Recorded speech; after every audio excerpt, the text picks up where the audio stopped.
Demon Knights number 19, written by Robert Venditti, art by Bernard Chang. So last issue, Kane's vampire army was sailing over to Themyscira. They missed the boat, and our Demon Knights were left on the beach. Etrigan is weak, and Vandal Savage shows up. So this issue picks up with Vandal arriving saying, oh, hey, Etrigan can't do anything. He's really the only person I was scared of here, so, I'm just going to chop off his head. Anybody want to say no to that? And they're all like, yeah, we don't want you to do that because there's a whole army thing going on.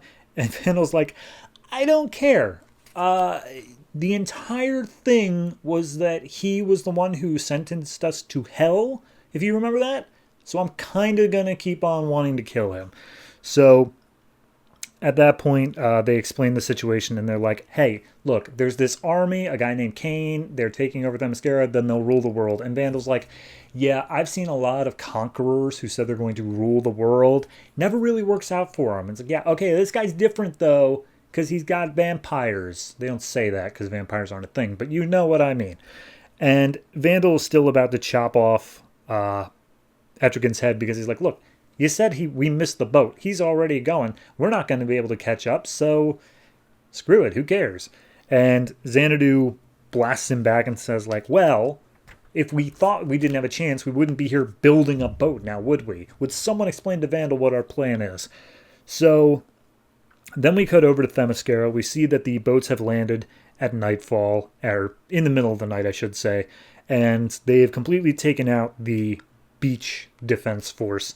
And Kane turns to the Amazonian that he turned and says, Farah, what's going to happen? What's the plan? And Farah explains all the Amazons are going to stay in their little fortress, their guarded up city, and they will, at daybreak, prepare their army, be ready for an attack at daybreak, because that's when most armies would attack. But they will sit there, and they will wait, and they will not charge at us. They will simply defend their home until it gets to be after day, once night falls, and then they realize, oh crap, they didn't attack and we just wasted our energy being defensive all day, and then we'll come in and we'll just slaughter them all. And they're like, cool, great plan, let's do that. So we see that the quote-unquote boat that they have built is essentially just a bunch of logs that are being held together by magic. And we get a little glimpse of Horsewoman, who still has to ride her horse on this raft. And the horse is like, I hate this so much. Please stop making me go over water. And then we see Sir Yiston is saying a little prayer or meditating or something and gets a vision of themselves in like a vampire form. Like they have fangs and all that stuff. And Merlin's saying is that an evil that will own your very spirit. So Yiston's like, okay, I have a feeling I know what's going to happen here, but we'll see. And then they start arriving on the island nearly at daybreak or sundown, hard to say. So then we go down to Hell. And if you remember, Jason Blood is trying to prove something by staying in Hell permanently. And Lucifer's torturing him and just being like, this is great. I mean, you refuse to go back. Etrigan is probably super weak up there. Like, I love this. Everything about this is great. In fact, you know what? Let's take a look in my little magic mirror thing, how things are going for Etrigan up there. And he pulls out the mirror and it's like, oh, that's Kane. And he's building an army. And he's going to rule the world. Okay, forget everything I just said. You need to go back up to the surface world now. So, back up on Themyscira, night's fallen. The vampires are attacking the Amazonians. And they're managing to hold off a decent amount, but it's only once the Demon Knights come in that they start actually making forward progress. And we just get a couple pages of fight scene here. And obviously all the vampires are doing a good job at decimating the Amazonians, but then Sir Yiston comes in, faces down Kane directly, and he's like, hey, I have a feeling that you turning me into a vampire is going to help me find the Holy Grail.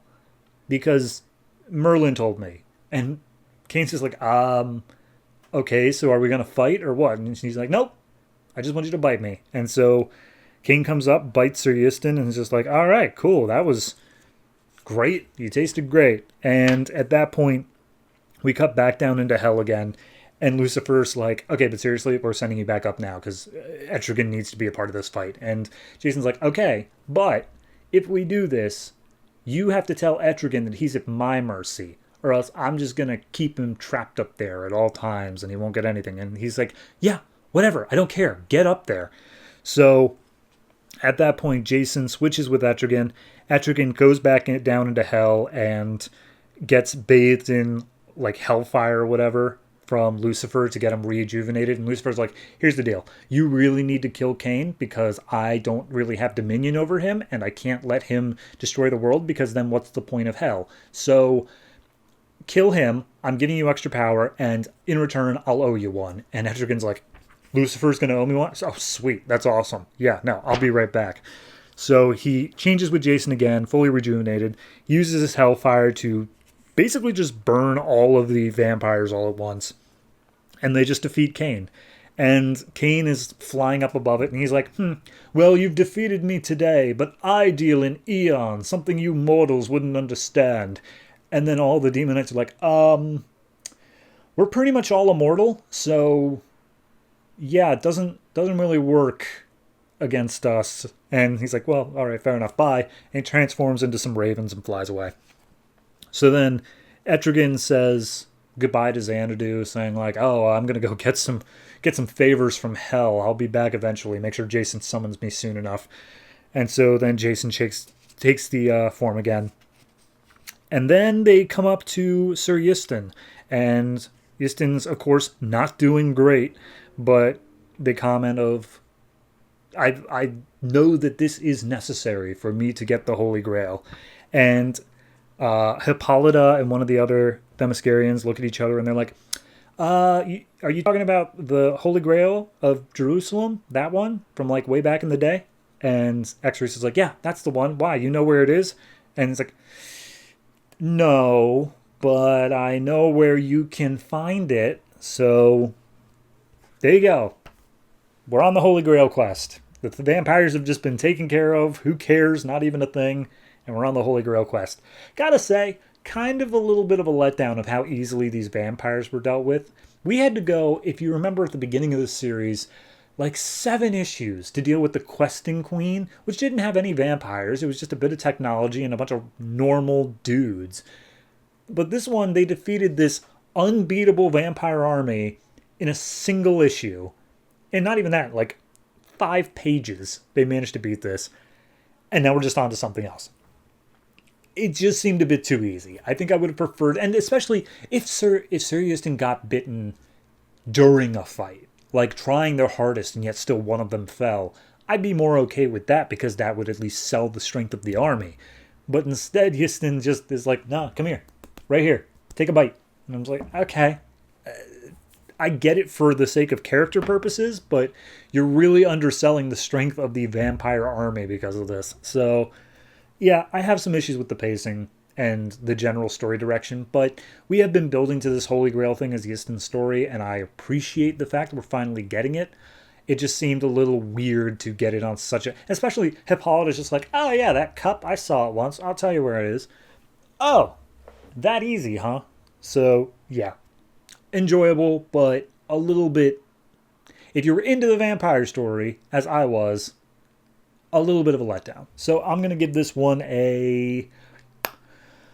give it a 7.5. It's fine. It's good. The art's great. I really like Lucifer in it. It's just like, oh crap. Okay.